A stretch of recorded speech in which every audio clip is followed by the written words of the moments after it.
from Significant. This is Crack It in an Hour. Hello, everybody, and welcome to another episode of Crack It in an Hour. I'm Simon. I'm Jesse. I'm Roman. And hopefully you've heard one before, but if you haven't, it's one problem, 1 hour to crack it once a week. Simple as that. And this week, it's my problem to bring to the table two of you who have no idea what I'm going to bring. And I want to do things a little bit differently, but I'm going to start the clock first, okay? All right. We do know you're excited. I'm very excited. Yeah, you've been talking about it all day. Because I kind of, we're now in that sweet spot where I think we have a pretty good idea of how this thing flows. And I'm starting to learn a little bit about what gets me excited and stuff like that. And I'm beginning to realize like what I get excited by is actually, frankly, sometimes when I see a bit of a market opportunity. So I'm going to start talking to you about a few things. I'm just going to tell you some statistics. And I want you to start guessing a little bit what this might be. Cool. A guessing game. Cool. Okay, so here we go. I'm going to tell you the current market for different types of sports equipment. Sports. Here we go.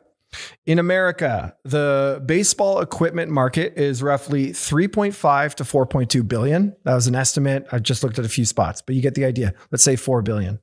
Ice hockey, 1.3 billion. Golf, 2.7 billion.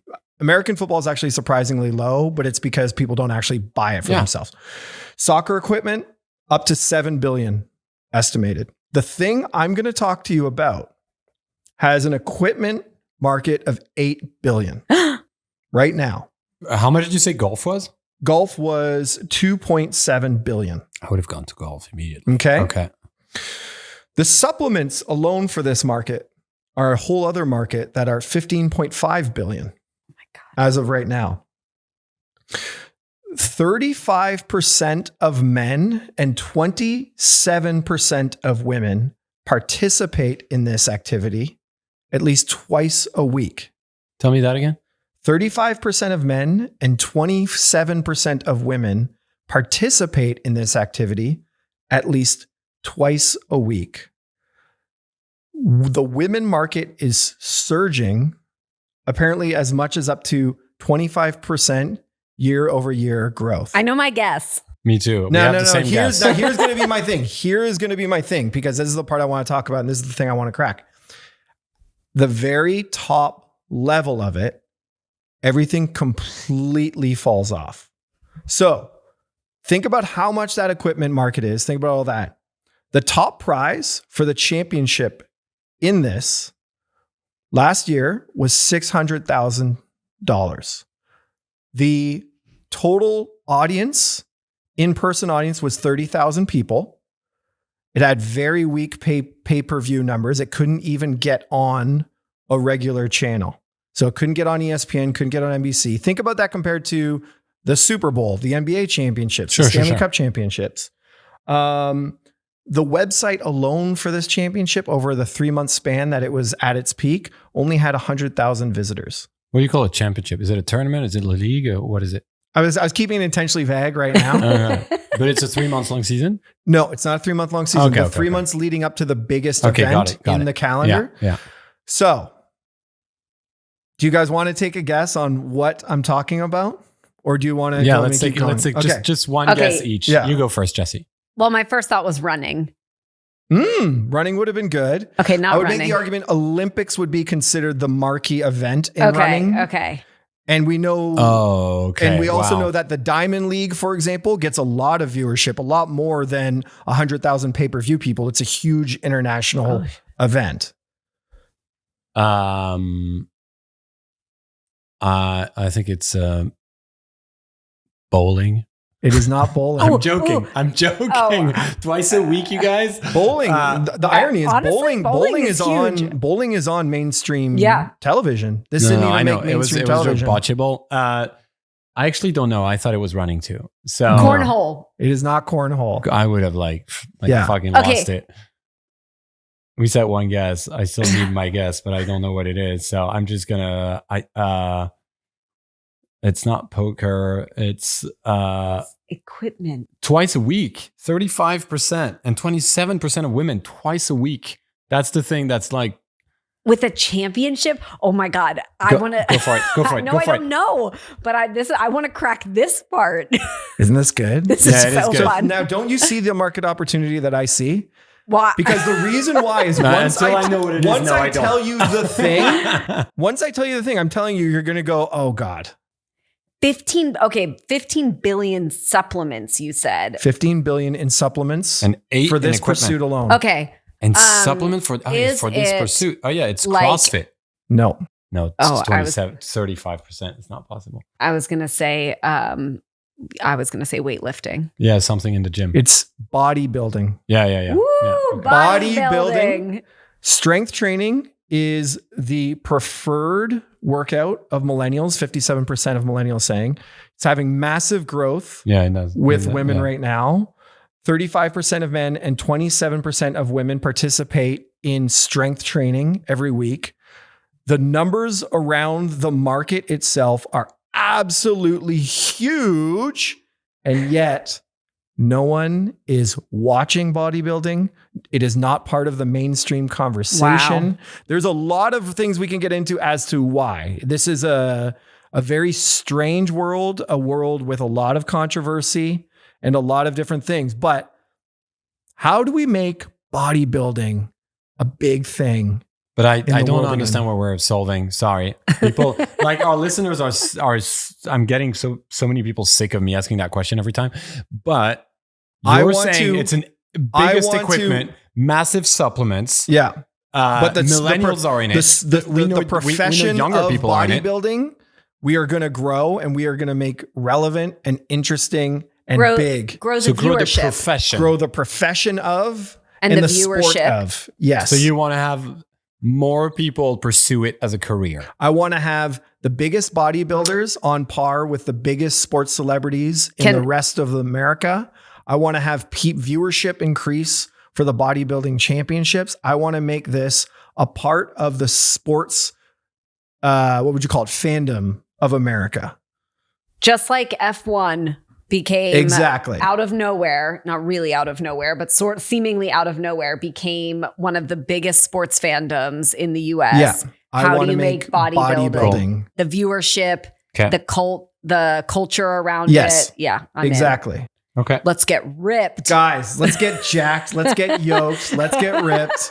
Let's do this. Let's take a bunch But of here's the funny thing. creatine. This is actually a really funny thing to talk about, which is if you look at the 80s, the golden age of when bodybuilding was at its most mainstream, thanks to crossover superstars like Arnold Schwarzenegger, Lou Ferrigno, things like that, way more people are working out and doing strength exercise and have gym memberships and all of those things that you think would be markers for crossover success than back then. It is completely flipped. Now more people love to do it, love to exercise, all these things instead of watch it. So it's lost this appeal. I can go into a whole bunch of other things that have been issues with it, but feel free to jump in and we can start cracking it or what. So can we try to think about the why and think about what are some sports that are comparable? And what I mean by comparable is very, very accessible, right? An accessible activity running that's made it to like really big in fandom and media. Right. Running is one, but it's not that No, it's big. not big You see in- what I mean? Like not in media. Soccer. team sports. But soccer is, the reason you could make the argument it's big around the world is because anyone can play, right? I mean, I don't think you can compare any team sport and bodybuilding. I really don't. You think it needs to be an individual? There's a play to it. You play soccer, you play football, you play basketball, you play tennis. That's interesting. Even if tennis is not a team sport, even though sometimes it is, just the play makes it more appealing, I think, even just to watch. No, that is right? really even just to watch. That is really interesting because it's like in my mind, bodybuilding as a sport is a technical sport versus like something where anything can happen. There is no element of surprise in my mind in bodybuilding because it's technical. It's like to the human eye, they all look ripped and amazing. And you're like, I don't know. Like, I can't tell. That's where running is interesting, like you just said, because running technically, like disclosure, love running. I'm a runner when I can. It's boring to watch. Yeah. Like, you see what I mean? Yeah. And it's not, you don't play running. Well, So there is some comparison here, and it still didn't make it like to the top stage. But to your point, it's in the Olympics. Yeah. When it's in the Olympics, you actually watch like the last, maybe 25 minutes of the marathon, and you like there is an appeal to it. Can To I that ask point, a question? though, Okay, go ahead. we're God here. How would you make the format of a bodybuilding exhibition more interesting to the average viewer? Visible competition. I was going to say fight to the death, but Yeah. that's a better idea.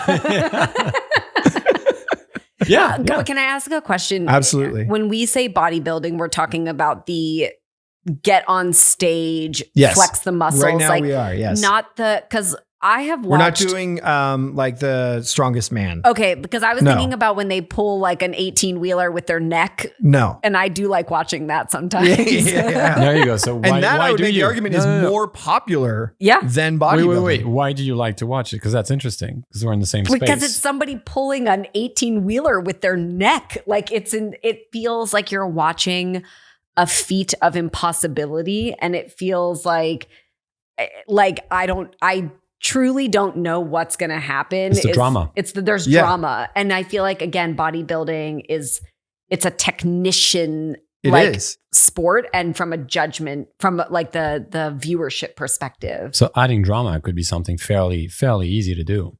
Yep. I'm thinking about the audience to No, this is television great. thing. Like, Because so- there's another part of this too, which is like, I could make a very good case. The closest parallel in pop culture to something like bodybuilding is the Westminster Dog Show that happens every Thanksgiving. That's so true. Do you know what I mean? Where I'm like, there is tremendous skill, precision, whatever you want to call it, that goes into it. But at the end, you're just watching dogs. Yeah. Okay. Here's an interesting thing about the dog show, because there are some like well-known dog handlers or well-known dogs themselves. Yeah. If you're like paying attention, they are like they're celebrities within that community, and you might be rooting for one of those. But even if you don't know a particular dog or handler, you get into a breed. You do. And anybody can be like, oh, I want those little rat terriers to win. Or Right. like, or I'm rooting for the big dopey dumb dogs, trying their best to look elegant out The there. goober. Yeah, exactly. I always want the goobers to get best in show. Yeah. But even that has an element of, like, I think as people, to enjoy competition, we have to feel like we have a stake in it. That's a good point. And I think that even the dog show is such a great example, because it is a parallel in the sense that, like, I don't actually know any of the players, but I can create a stake in it in my mind, because all of a sudden I want the little, I love this. whatever, I want the I golden think this is really retrievers to interesting. win. Because now what you're talking about is, let me pitch you just a different qualification process that would suddenly give you stakes, which is a little bit like the Little League World Series. Every year I'll watch the Little League World Series and I'll be like, who's from California? I'm rooting for them. I don't know any of these kids. I will never know any of these kids, but I'm like, they're from California. I love it. So for example, one quick tweak you could do is you could be like, all right, bodybuilding is going to be based on region, so that you're going to be representing your hometown, you're this, you're that. And then suddenly it's like, all right, who are the people from our neck of the woods? Go them. I have a reason to root for them. Yeah. You know what I mean? And that's a quick tweak. I do really like Again, that. if we're playing God, I understand there's probably a it's- ton of bureaucracy to this whole world and format. It is. I mean, it's why even in, there's obviously a million formats of shows these days, but even in, I think you are too, Simon, big into like cooking competition shows. 100%. And it's why even some of them started doing bracketed formats, and then they're like East Coast versus West Coast chefs. And then you're like, okay, all right, I'm in. I mean, but already, sometimes you're even if you might know the chef or be invested in that person, but even if you're not, they created a layer of stakes that I like the World Series is a good example. The Little League World Series is a good example. I got like 20 pages and we haven't touched on any of them, but I love where this is going, because I think I want to go back to the Westminster Dog Show for a second too, which is part of the genius of the Westminster Dog Show as someone who has no real interest in dog shows, but watches that, is also It's so good. the genius of doing it after the Macy's Day Parade and before football starts. And you just have this gap where literally, like, me and my wife, I'll tell you this, every Thanksgiving we throw a big party for our friends. We're expats, so we just invite everyone else who doesn't have a place to go. And like Westminster Dog Show is like where we've all had like enough mimosas that we're like gambling on it. 100%. And you're like, all right, I got the bull terrier. You know what I mean? But you're like, all right, go, Figgins or whatever. Yeah. You know what I mean? Like you're rooting for the dog. Well, I have two things. One of them is 100% going to get me in trouble with the Westminster Dog Show. I'm going to save that one for the second comment. But again, back to the technical, like the technical component of bodybuilding. Westminster Dog Show also highly technical. Yeah. But you don't know it. But you don't know. You can still enjoy it because the dog is like running a obstacle course. Totally. And you're like, yeah. Like, look at that fast weave through those little poles. Like, you got it through that tunnel. Like, let's go. And like, I know the judges are seeing a million things I'm not seeing, but there's still something entertaining for me to watch. I feel like with bodybuilding, it's all technical. There's no element of like should they have an obstacle course or like something that would pull the viewer into the experience. And even though I don't know the judging scale, there's still a layer that pulls me in. I would like that, an obstacle course. You need something. Yeah. You want to get them. Well, listen, everything's on the table right now. Like you think it would require some sort of beyond simply like hit the key thing. Like, again, I'm going to do a bad example. I am rife with bad examples, but like, I know like when like gymnastics is being judged, they're judging them on like 10 things. And I've seen them talk about it at the Olympics and I forget what they are. Yeah. And you basically just got to find a creative way to weave them all into your performance. So like, instead of being like, is there a bigger requirement of performance that has to go into the bodybuilding thing where you can still check the boxes you need to check, but then fundamentally find a way to make it more performative as part of the reward? Do they like flex to music? I don't know. Yeah. It's mostly just flexing to music. That's basically it. I think already the adding the drama, it can be like in so many ways, and creating stakes. Yeah. Creating stakes adds the drama. You make it like you literally have two people at the same time versus one by one. They do that. They do that to some degree. Yeah. You have what Jesse said, until the other one dies. Fight to the death. You combine it with MMA. I don't know. You just you do cross collaboration with another sport to bring in another that's interesting. Set of audience. That's that will interesting. Be I'm excited about that because one of my favorite videos to watch, and I've heard this from so many other people. There's a very funny trend about really fit, buff dudes trying Pilates. Yeah, because that they're kind of thing. They look like, that's the interesting thing too. It's the interesting thing about every sport. You could be extremely fit, but then you try another thing that requires different use of 100%. Different muscles. And you're like, I literally can't do this. Yeah. So like, could a bodybuilder actually win an arm wrestling competition? I don't know. Like, is there a difference between being strong and being sculpted? Oh, totally. Like, and then they will own up to that. Yeah. And that's why I think I saw a video once actually, it was a bodybuilder versus a rock climber. Oh, two that's interesting. Very different builds. Totally. And the rock climber was actually much stronger. Yeah. And it was really interesting. And it's not surprising, but it was really interesting to watch. And even the bodybuilder was like, I feel humbled. And I loved it. It was a great piece of content. But like some of that, even if that was content in the lead up, but not part of the show itself, like it endears Finding you a little bit more to the sport. Yeah. Crossover brings in new audiences. Yeah. You make it interesting. Adding the drama, I think that's an interesting just direction that we could go on for. There's a ton you can do quite with a bit. it. Yeah. And to be clear, like bodybuilding doesn't pretend to be we are the strongest. No, it is meant to be the sort of like perfect body. Perfect. Yeah. The sculpted, what I mean? The most sculpted. Exactly. Yeah. So like I don't think they would push back too hard. No. That, but that's why I thought it was an interesting.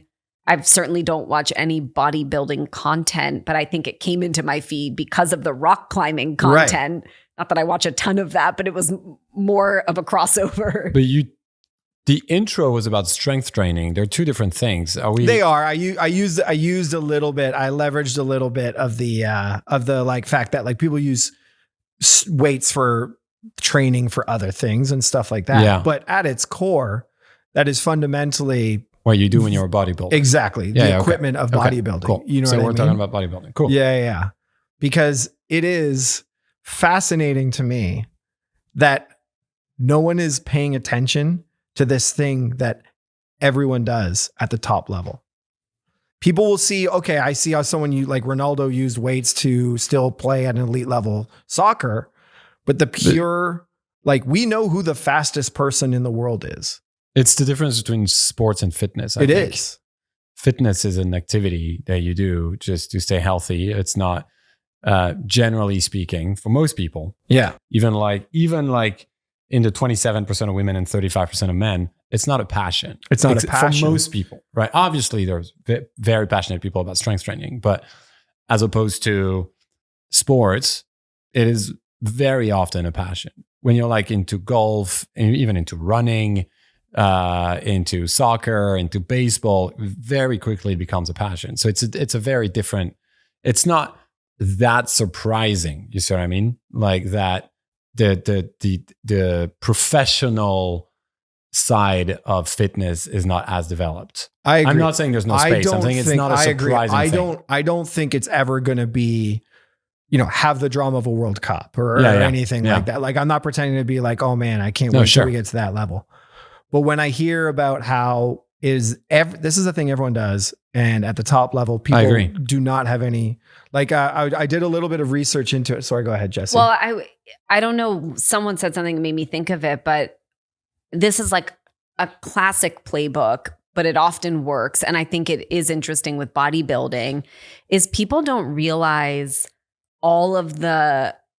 people are curious about the process more than they are about the final event itself. That's true. And like, I actually do see a lot of content that has tons of views and comments that's like, okay, this is the 7 days leading up to my competition. Yeah. And it's like the insane things that you do and don't eat, the spray tanning that you get done. That like I will actually watch this content because it's so extreme. It's so extreme. And so interesting from a process. But then would I ever watch the competition? No, not right now. And it makes me wonder if in order to achieve the question you set out, does the answer have to be in the competition itself? Or could it be actually around building up? Like, because is it just already way more interesting to build more of an entertainment industry around the process of bodybuilding versus the competition? And I could make the argument the first time it got super popular was because of the movie Pumping Iron.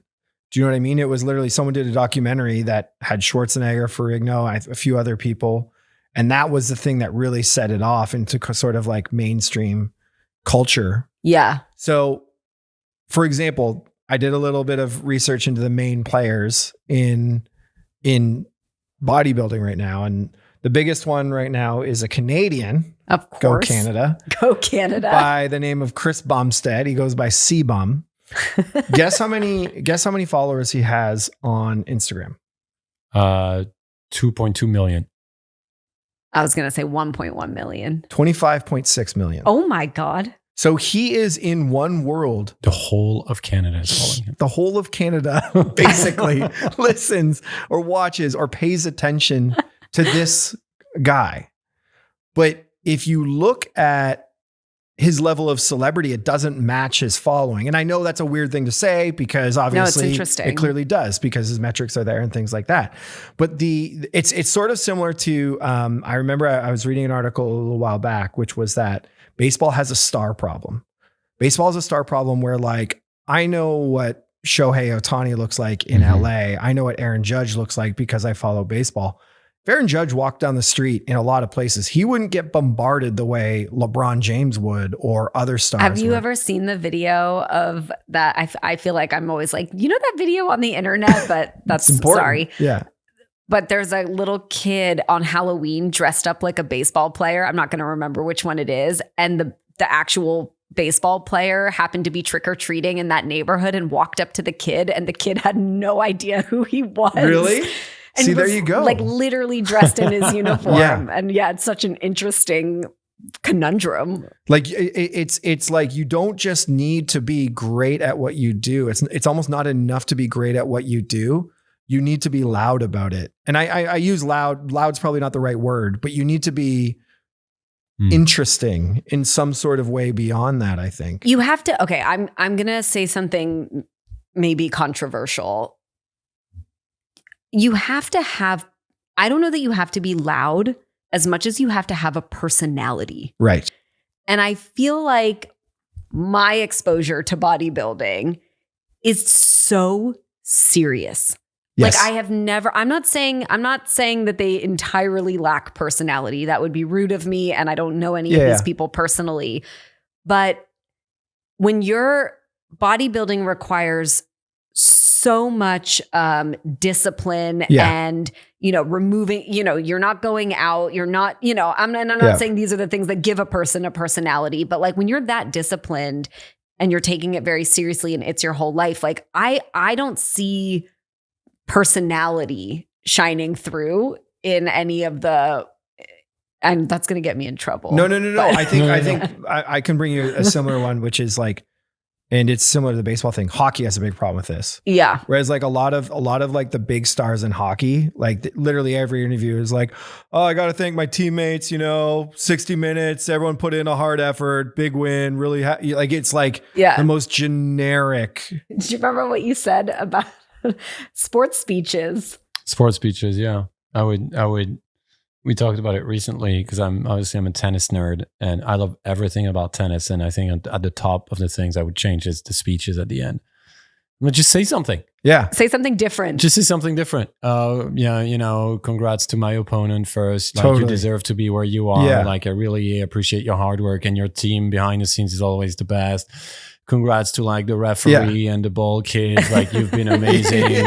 I can never like overestimate the support. And then obviously my team, I love you guys. I wouldn't be here without you and everything we've been going through together. Okay, but at least Coco Gauff quoted Tyler, the creator. And of course, you guys, the fans, and then you get the round of applause. And guys, I'm so disappointed I didn't make it today, but I'll see you guys next year. Right. Yeah, nailed it. And you're like, just say something. Yeah. Just say something else. Like, just so start crying. Think about this for a second. You have a sport where you have literally the most audacious sized human beings. You have them look larger than life, literally, not figuratively, literally look bigger than life, larger than life. And yet it is somehow boring. Yeah. That feels fixable to me. Yeah. That feels like we can crack that. Yeah.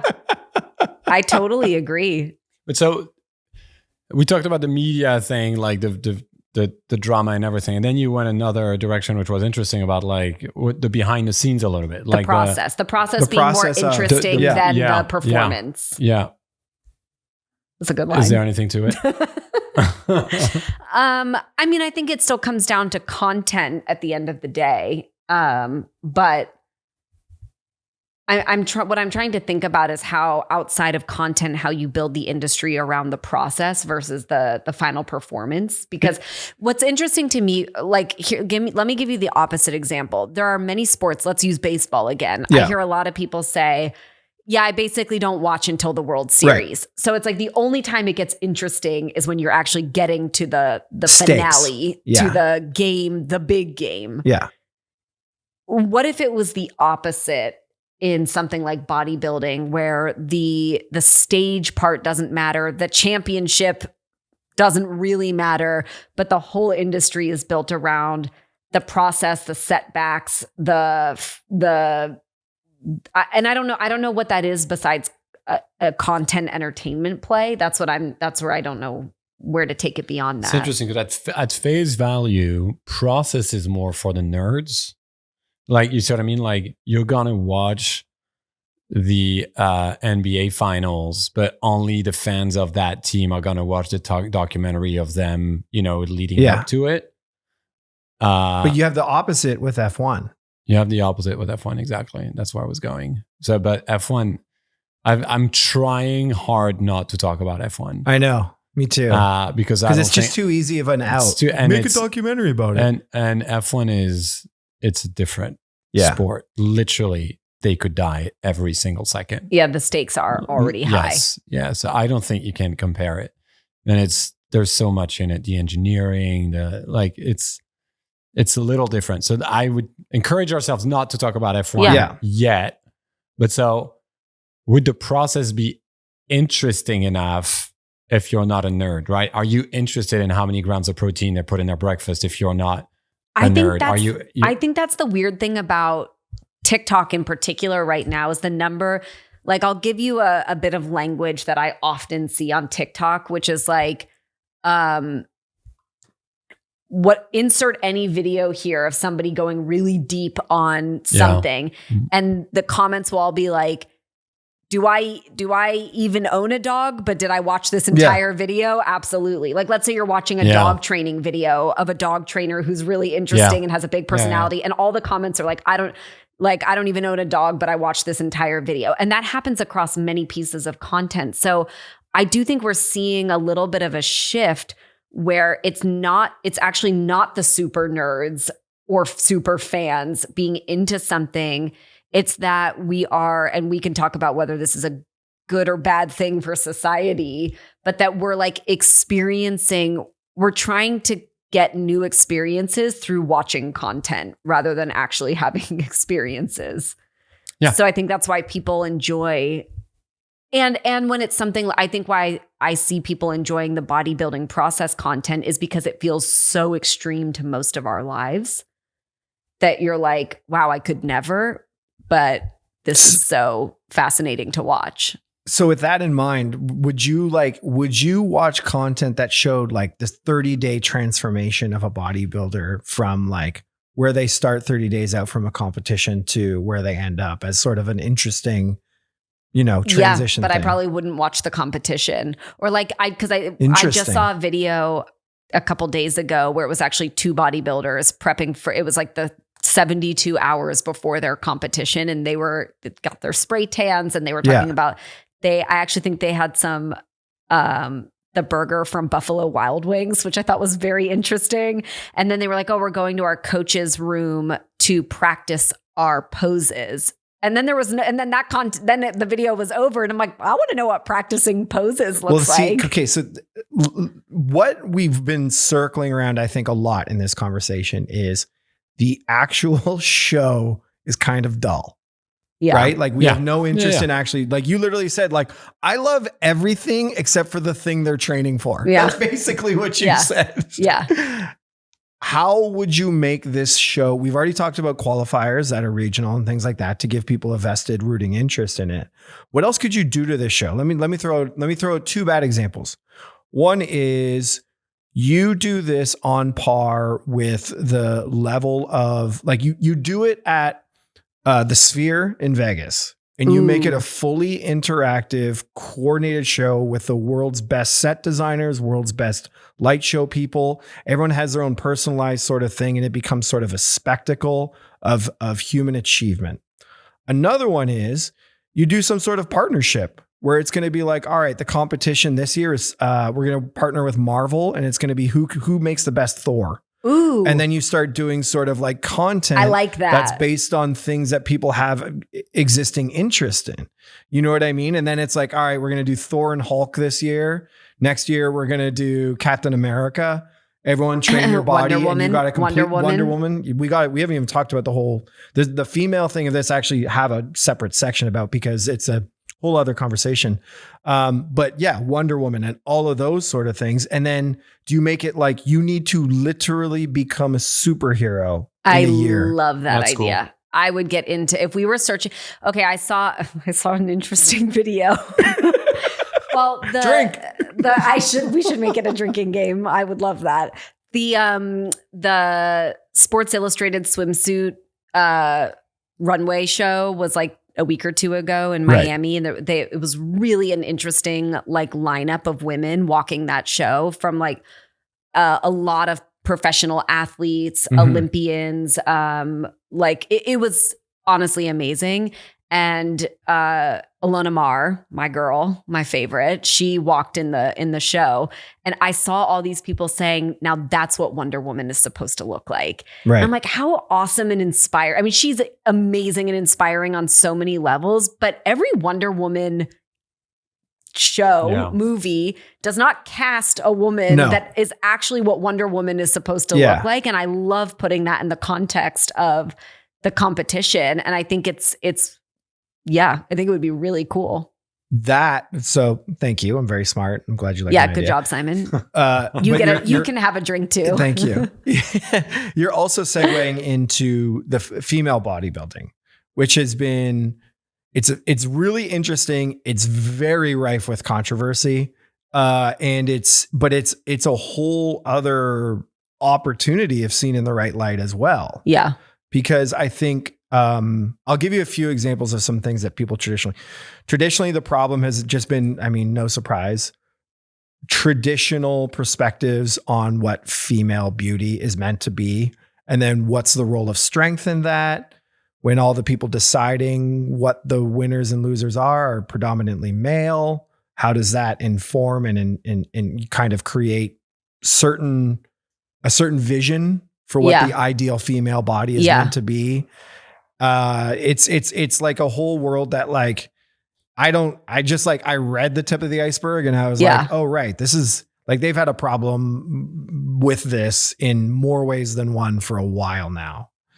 And I don't have a good answer for it. And it's a very it's one of those things that like there is a Miss Olympia the same way there is a Mr. Olympia. It just came back actually recently. And there's different, like now also the other thing with men and women is there's all sorts of different divisions. Like there's the division of like, just go aggro. And you see like, that's where you see like the 300-pound dudes. Then there's this one division in men called classic, which is like a little more like what we know of as like Arnold Schwarzenegger and stuff like that, which you'd already think is like huge. I thought that was aggro. But it's gone crazier since then. But then they also have these weird ones with women that they don't have for men, which are more like, I don't know how to explain it. But it's a little like, there's the weight, there's the bodybuilding, then there's more the like appealing. Ooh, I don't like that. And so it's like, it gets a little strange there too. So like there's a double standard thing. Yeah, that's interesting. Yeah, you're just talking about how like fucked up the culture of that. Totally. That activity is like, not in the day-to-day, but in the mediatization of it. Just make it, everything you guys have been saying for the last 5-10 minutes, I think is amazing. Make it an entertainment piece, not make it like, get rid of everything else. Make it like the superhero, the competition. Sorry, go ahead. Like you have, just make it modern. Yeah.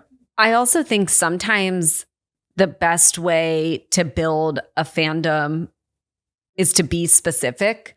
Yes. And so rather than building the culture of bodybuilding, build the culture of women's bodybuilding. Right. It could because all the content that we just talked, like to me, I mean, obviously I'm way more interested in what does the next, like I'm way more interested in Wonder Woman than Captain America. Like, I don't know. There's a million men that look like Captain America. Yeah. Who cares? Oh, men would care. Sure. Congratulations. You can have another thing. But I mean, I just think in terms of like potentially igniting I agree. The fandom. You have and there's a moment right now with women's sports. Moment's cute.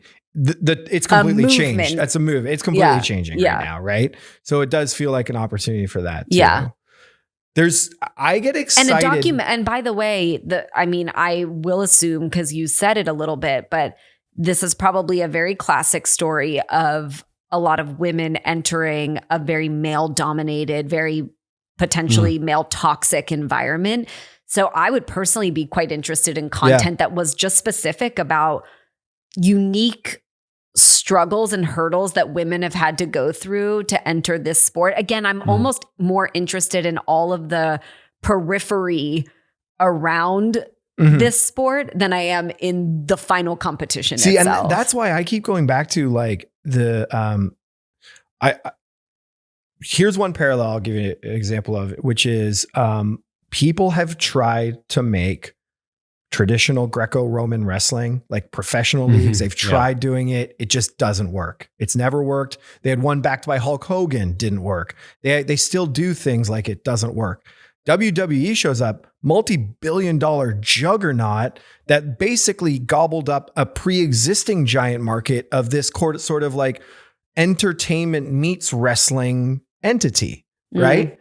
And I apologize to all the bodybuilding purists out there, but like there's one place you could take it, right? Which is like, what is the WWE-ification of the bodybuilding? Yes. Go ahead. You need a torchbearer.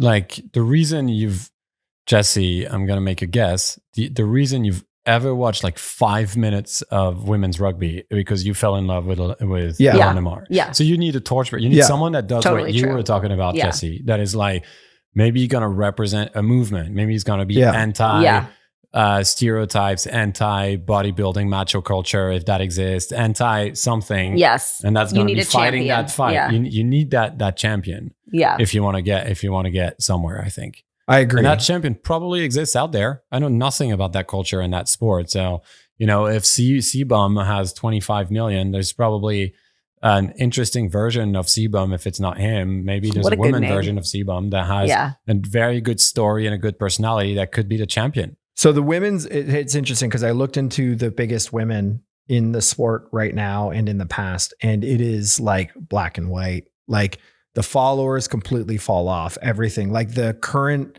Miss Olympia has 150,000 followers on Instagram compared to it is still very male dominated, which is zero surprise. No. And I think what you're speaking to is the why this is such a massive opportunity for change. Yeah. You know what I mean? Yeah.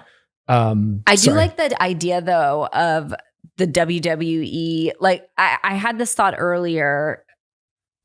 This is, I'm going to go back to Westminster for a second. And this is probably untrue, but this is my perception.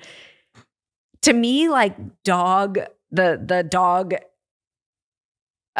competition circuit, it is the most unserious thing taken extremely seriously. Yeah. And I know that that's not a fair thing to say because if it's taken seriously, it is serious. But it's like it's dogs like doing like running around and being, well groomed. And I don't know. To me, it's interesting, and it's part of what I love about it is how serious they take it.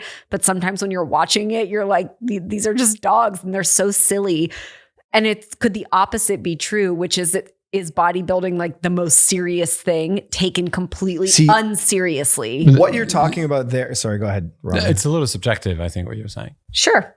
Because like the biggest, most televised thing in the world is just people running around a ball. You see what I mean? It's like, there's like 22 humans on a pitch of grass that are just running around the ball. So you could say that's not. Is that serious? You see what I mean? Serious is very subjective. I think that's a little different though. Say more. It's just a passion point, I think. I don't disagree with you, but I think the level of seriousness applied to evaluating dogs is part of what makes it sort of fun to watch. Yeah.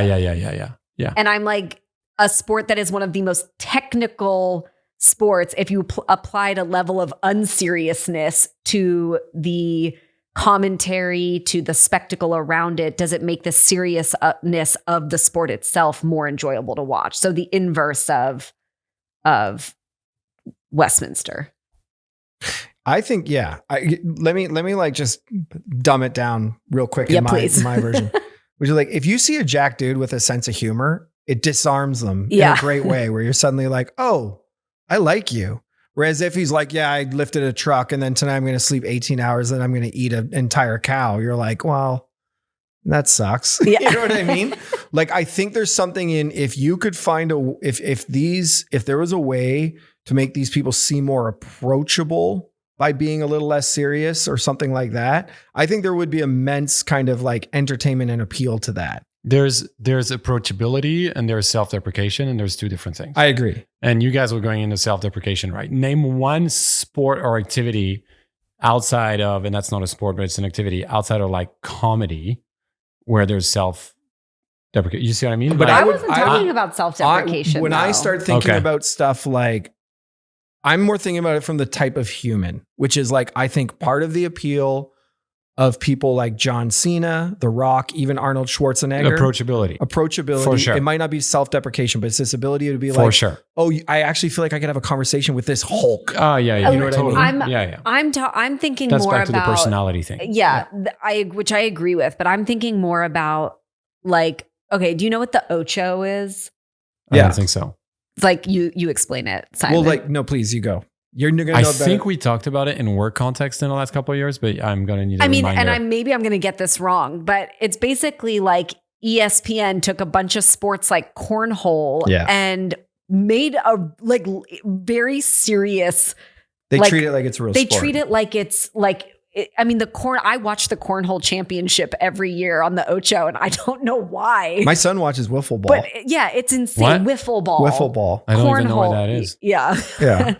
So back to your comedian point, what's in my head is like, if a comedian did the commentary for the bodybuilding championship, there's such a fun dissonance. It's why like, that's what I'm saying about Westminster, where I'm like, I'm watching these dogs just run around and they're goofy little dogs, but but the commentary is like, so damn serious. Look at the stride on that. It would be absolutely hilarious. I would look at that left paw. Yeah. I would probably watch it. I think it would be hilarious, but I don't know if it's how you get it. Like, maybe it doesn't. You're making fun of like all of the people trying. Like, you see what I mean? Like, I think it's hard as a competitor. I think like, you're not right. I don't think you want it to be like, look how stupid these people are. No, but there's that risk, right? What you could do is like, the reason I went, because of where it is like, right now, there's that risk. The reason I said of like WWE is like, that's a good example of like, you built characters basically. Like John Cena was like three things before he was the John Cena we all know now, right? Yeah. And like, I think like all of the famous ones, like Hulk Hogan originally was like a different version, and then he was Hollywood Hogan, and I'm like, okay, like you have these ridiculous physiques. Could you build storylines around it? Could you build kind of interesting drama around it? Do you make it like a reality show meets sports about being in the best shape and these people being like, oh, I don't like Dave because his bicep, he thinks, you know what? I'd be like, whoa, I want to know what bicep gate is all about. You know what I mean? And like, oh, and also Dave's from Canada, so I'm rooting for Dave. You don't know, you know what I mean? Like there's these angles to it. I want like, what was the movie called? Best in Show? Best in Show. Or Waiting. I want like that version of bodybuilding, like a movie like that. Yeah. Where you're totally like, I mean, his bicep. You could go, it's insane. It's hilarious. It's incredible. You have like the bad boy, right? Because they're all sort of like looking the same, feeling the same. Like who's the bad boy of bodybuilding? Who's like, oh, this guy, he was doing, like, there's the story behind them, all of this sort of stuff. I mean, the character building, it's so good. It's a very, very good idea. Yeah. I'm kind of getting into bodybuilding. Guys, I think that's why I keep being like, this is a thing everyone knows. Again, we can have a discussion about what kind of bodybuilding we think is the biggest opportunity. Cause like right now, the more traditional, like non-aggro people is the more popular one. Like C-Bum competed in that division, and that's how he got 26 million. And he's also been like one of the few like a little more open about stuff. Okay. Can I go back to something you said at the very beginning? Cause we were talking about, and I know the problem you really laid out was all of the infrastructure and industry around this exists, but the popularity doesn't. Yeah. But I also wonder if there are I guess it's chicken or the egg, and probably because there's no popularity, what I'm about to say doesn't make sense. But all of these like creatine supplements and like all the things that you were talking about, I see those look, I don't see those showing. I don't see sponsorships or partnerships in that space. I guess it's because the personalities don't exist. Yeah. Can I give you another like world we could go at this, which is like, I don't think anyone has done more for the visibility of the sport of boxing, in the last 20 years than Jake Paul. And like, whether you love him or hate him, he's like, guess what? I'm going to fight Mike Tyson. I'm a reality, like for all intents and purposes, he was a reality show star. And this is not taking away anything from Jake Paul. He obviously works really hard to get to where he is now. Don't come for us, Jake Paul. Please don't come for us sort of thing. But that was someone who basically said the entire infrastructure around boxing, I'm just going to flip on its head in a few years. Yeah. You know what I mean? It's really smart. Yeah. And we now live in a world where I could not tell you who the best boxer in the world is, but I'm going to watch the Jake Paul versus a 60-year-old man boxing match. Yeah. Because it's more interesting to me. It has more appeal to me. Well, you were headed this direction, but if you actually look at any sport that has had a little bit of a shakeup or turnaround, it is usually like the bad boy or bad girl that does sort of create a bit of a rift in like what is usually a more, I mean, most sports have been around for a really long time. So they have established, buried in their own dogma, you know? Yeah. Savannah Bananas, another great disruption story. Yeah. Do you know what I mean? My kids, my dad, sorry, go ahead. No, I'm just swooning over the Savannah Bananas. My son, like for his 10-year birthday, he's like, just take me to a Savannah Bananas game. Like, I just want to go see the Savannah Bananas. You know what I mean? Like, that's like, and like, spoiler alert, no offense to the Savannah Bananas, not as good as Major League Baseball players, but it's just interesting and more fun, and they're selling out and all of that sort of stuff. Yeah. Do you guys see where I see the opportunity? Where I smell this? There's a chance here. We can be bodybuilding Okay, moguls. but Savannah Bananas is interesting because I think every single one of those, I think what they did was, I don't know exactly who had the idea to start that. You know, there's also the Party Animals now, the other team. And I don't know who saw the opportunity where, but they said, hey, there's a bunch of really great baseball players who aren't gonna ever make the majors, who aren't gonna go all the way. Yeah. But they're still great baseball players. A lot of them D1 play, you know, they're great. Yeah.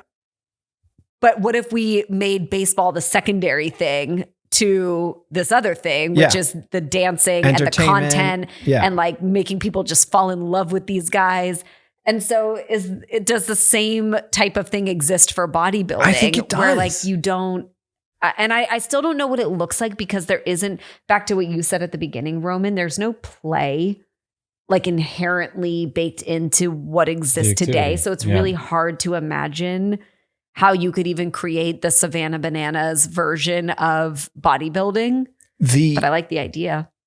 I can't speak to what it's like now, but in Canada, back in the 90s, when someone finished their Olympic career in figure skating, they would join the Ice Capade. It wasn't called the Ice Capades, but a version of the Ice Capades.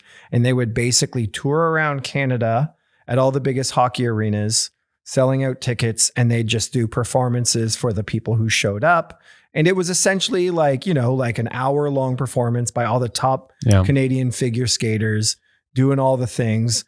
It was some sort of like form of entertainment, like a Cirque du Soleil or whatever you want to call it on ice.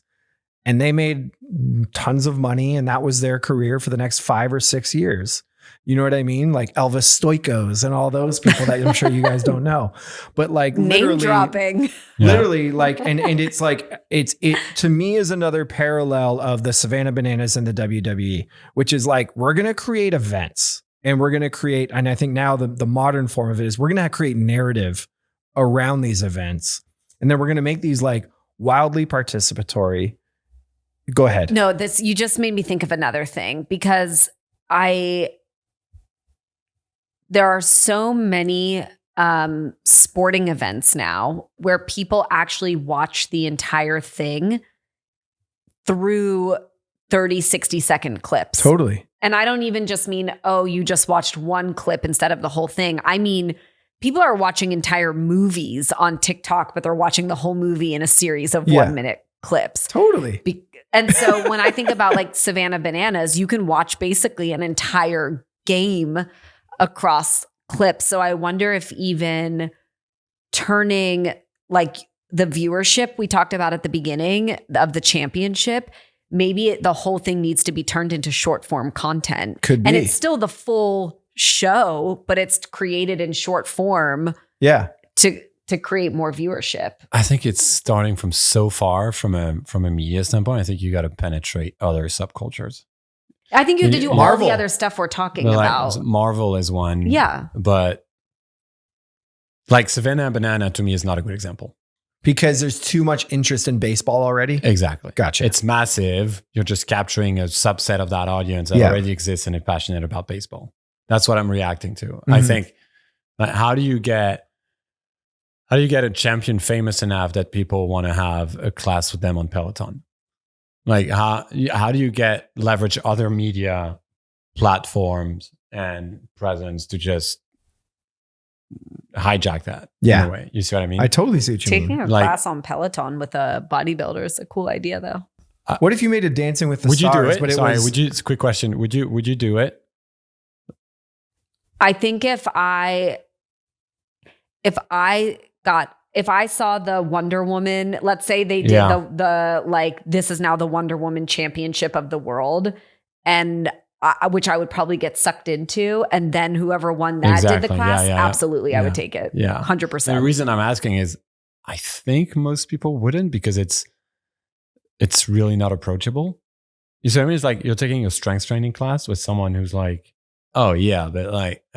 You see what I mean? I don't know. Maybe I'm wrong. But what you're saying, Jesse, makes a lot of sense. Like the fame's already built. Yeah. Your interest in that person is already built. Yeah. So you want to take a class with that person, not with a bodybuilder. Yeah. Totally. Yeah. The approachability thing is a hurdle for sure. It's massive. You know what I mean? Yeah. Especially with some of the stigma of the past too. Yeah. And steroids and all that sort of stuff too. Yeah.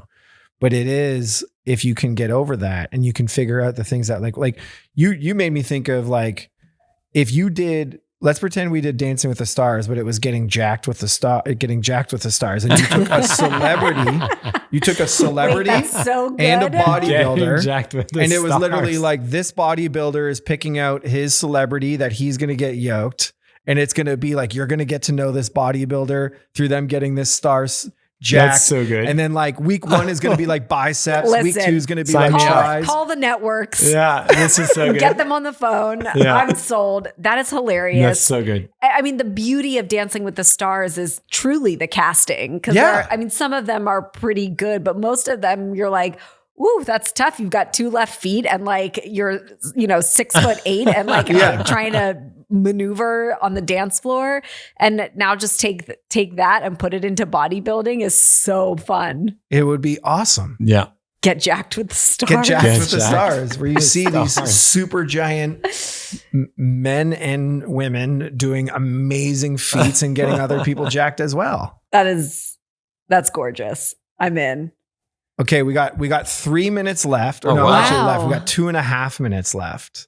And I'm not lying. I was like, oh, if we don't have anything to talk about, I have like 20 pages that we legitimately did not touch. Okay, just take one topic of the 20 pages for the last 90 seconds. Okay, I think, hold on. Let me see here. We didn't get into the current state of it. We didn't get into the steroid problem.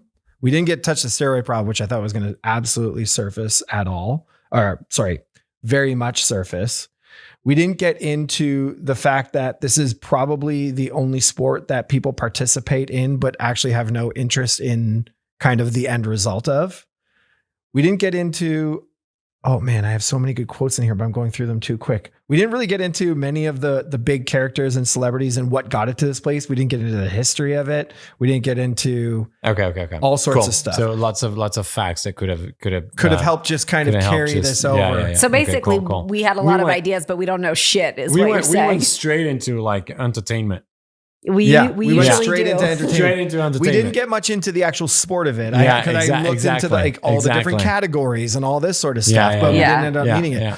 But I think what we're talking about, should I start summarizing? Yeah, please. Is that we need, and this is pretty common, I think, for a lot of things, which is if we just took a step away from the current structures and requirements of how it is currently, like how the shows happen now. And we thought about this a little bit bigger.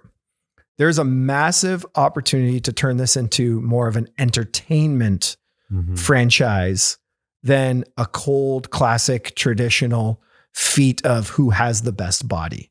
And if we did that, we see huge opportunity for marketing partnerships. Imagine doing the Marvel thing like we talked about. Who's the new Wonder Woman? Who's the new Captain America? That sort of thing.